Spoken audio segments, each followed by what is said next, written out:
Depends on what you're used to. Some people love their NS10s because, you know, they're all peaking. They drive the shit out of them, you know, and they're booming like this, you know. That's when they, oh, man, it sounds great like that. If you know that it's going to take your head off in terms of the mid-range, and you know that when you transfer it to disc, it's going to be less than that, it depends on what you're used to. But in general, if I'm mixing for a radio, I will bring out a boombox. So I like to have an accurate set of speakers, like the Genelecs, which are my favorites right now. Well, something that works, even tannoys. No, maybe not. Nah, I like the Genelecs. Okay, next question. Yeah, we were told that when you did the drums for When the Levee Breaks, you did it in a stairway, and I was also wondering if you did other crazy, if you ever did record in a bathroom or any crazy place, you know. Oh, there are many things, particularly with Zeppelin. I don't think I did Levee, but I did quite a lot of the other work on Zeppelin 2. In fact, I did about 90% of Zeppelin 2. We mixed the whole thing in 2 days. If you can imagine that, on a 12-channel Altec console with 2 pan pots. You know that section of, you know, Robert's voice, I can't sing. That's actually an accident. There are a lot of accidents on that Zepp 2 record, and that's one of them. It's actually, track 8 is the original voice, track 7 is another voice, and it was breaking through on the fader.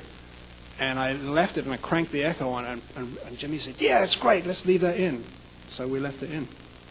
But I mean, I literally had 2 pan pots on that Zepp 2 record.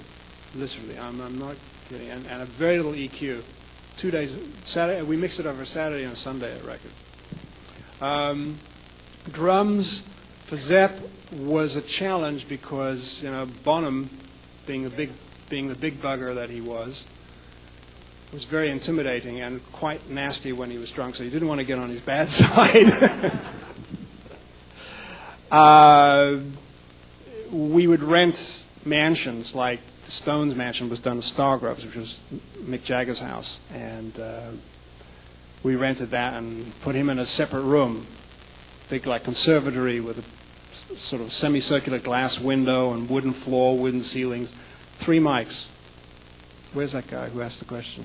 Oh, that, yeah, 3 mics in a conservatory. For well, I was telling the story earlier to someone about is it House of the Holy or is it Physical Graffiti? Where's Black Country Woman? Is it Physical Graffiti? Physical Graffiti. Yeah, you know in the beginning of Black Country Woman, you know that story, right? Beginning of Black Country Woman, it goes, "Oi, what about that airplane then?" That's moi.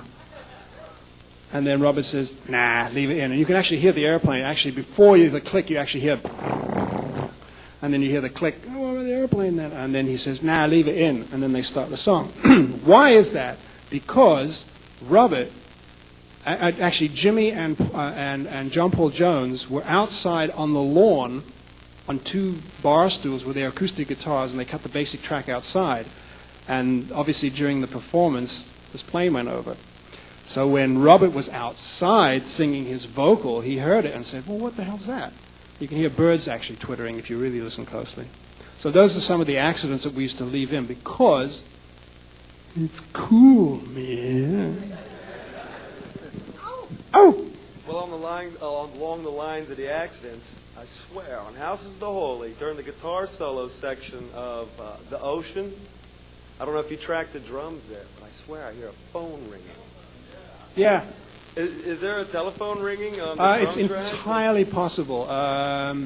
It was done in a house. You show me where, and I'm sure I'd agree with you. I mean, it's entirely possible. I'll be with you tomorrow in Studio A. All right. Bring it and we'll go ahead and take it. Show me. I'd be very curious. I don't remember there being one, but anything is possible. What's it like working with a producer like Jimmy Page, who's both the artist in the band, Very demanding. Also, yeah. Very demanding. He's a maniac and very good at what he does. So yeah, he's Jimmy Page. I mean, you don't really want to argue with him too much, but you can present an intelligent argument which he may listen to. But he's a challenge. I mean, he's got it all planned out in his head. He knows in advance what's going to happen. But he would teach some of the drum parts to Mr. Bonzo. Like some of the stuff where it would turn around, and he would teach it to him and quietly, and show him the parts, and then he would get it, and he would nail it, and it would just be stupendous. Then he would get drunk and, oh, you don't want to know. Yes, we do. Oh, you do, huh? He was a party animal. What? What?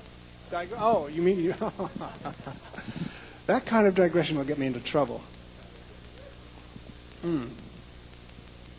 Yes, sir. Did you do any other work with John McLaughlin besides the stuff With Sting? McLaughlin? Yeah. No, this was actually the first time I'd recorded him. Yeah, it was a real pleasure. I mean, the guy is, he's out there. I mean, he's in another universe altogether. I mean, he's brilliant. I wish I'd had. I mean, he did jam with Jimmy, and there is that famous tape, but it's not very good. And by the way, he hates that tape. He thinks he played like shit, so it never. He didn't want it to come out. But he's fabulous. He's a great musician. More questions, please. What do you mean, what about Sting? No. Just that one track. Ah! What? I just saw them the other night at Madison Square. They were great. Can you imagine with the makeup? 4 nights sellout. Yeah. Yeah, what about Kiss? Oh, I got a story. A digression story. You want a digression story? Okay. I had the unenviable task of deciding which band I was going to record. And I'll go back further. I'll give you a little bit of background. Kiss was a band called Wicked Lester. You all know that? No. Well, if you don't matter. They did sort of like Beatles stuff, like that, all sort of acoustic stuff.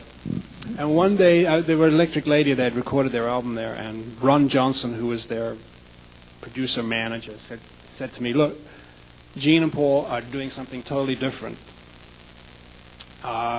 It's rock and roll. Do you want to do this demo? It's not my kind of stuff. I said, sure, okay, we'll do a demo in Studio B. And I got Dave Whitman, who later became a really famous engineer. He was my assistant. And I said, look, Dave, we're going to do this like the old-fashioned way. We're going to do it 4-track. Jeez. His face fell. Okay, well, the band came in. Studio B, a small studio. And Ace comes in, and he's as thin as my finger. I mean, he was like a beanpole. And he was driving a cab in the Bronx, and Peter Criss was like, I don't know what he was doing. He was shifting bottles of booze in Brooklyn or something. I don't know. But here come these guys, these two rough and ready guys, and Gene and Paul, who are fairly sophisticated kind of guys, they came in and they said, well, this is this band, Kiss. And Gene showed me the drawings that he had made of each individual member, and they're exactly the same as they are today. This was like 25 years ago. He figured it all out. And we cut these tracks, the 6 tracks, which got them their record deal. They went to California, they made their deal, and then they got some Kerner and Wise, whoever they are. They produced their first 2 records. A year and a half later, I get this phone call from Casablanca Records, Neil Bogart. He says, look, Kiss, we need to do a live album. Do you want to do it? And I said, well, let me think about it. Because on my disc, leading up to the story, was that, thank you, I had Boston, Mr. Schultz's tape, Tom Schultz's tape was sitting on my desk, and I'd listened to that the night before, and I had this idea of how to record Kiss, which was a complete challenge because they couldn't play with it. Forget it. They were hopeless. So I called up Tom Schultz and said, Tom, this tape you sent me is brilliant. I can't add anything to it. And it was the first Boston record. It was literally as good as what came out. And I said, I can't add anything to this. It's fantastic. Go, just put it out. And I called Neil Bogart back and said, look, I'm going to do this Kiss record, blah, blah, blah. Man, what a challenge. You all don't know, but that Kiss Alive album, the only thing that exists that's original on that album are the drums and Peter Criss's vocal. Everything else was replaced. Because they were jumping up and down so much and played so out of tune, we had to replace all the guitars and 90% of the vocals.